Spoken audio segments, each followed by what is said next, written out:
Depuis le 17 juillet, les femmes de chambre de l'hôtel Ibis Batignolles sont en grève.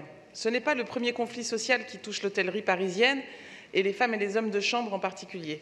On se souvient du conflit du parc Hyatt Vendôme ou celui de l'hôtel Holiday Inn de Paris, porte de Clichy. En dehors de Paris, à Marseille, un conflit social vient de prendre fin après 167 jours de grève.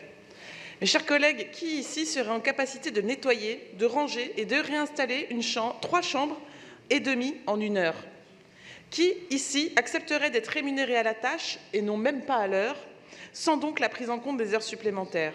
Nous en conviendrons toutes et tous ici, ces femmes ont un emploi mal rémunéré, pénible et usant.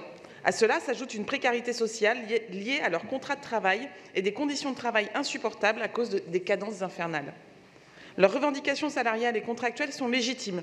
Passer à 2 chambres et demie en 1 heure et surtout être employées directement par l'hôtel où elles travaillent quotidiennement au lieu d'être sous l'autorité d'une entreprise sous-traitante, ce qui par ailleurs soulève un certain nombre de questionnements relatifs à leur propre gestion de ressources humaines.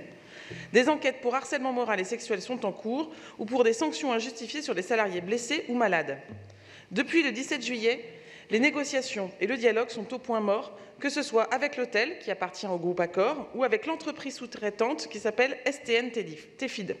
Cette situation ne peut plus durer. Ces femmes ne peuvent pas rester dans l'insécurité, la souffrance professionnelle et encore moins dans la précarité. Ce n'est pas notre vision du travail, à Paris comme ailleurs. Ces salariés doivent pouvoir travailler dignement et vivre de leur salaire. Nous devons affirmer notre soutien à ces travailleuses. Le groupe Accor doit prendre ses responsabilités et embaucher ces travailleuses avec l'ancienneté qui leur est due.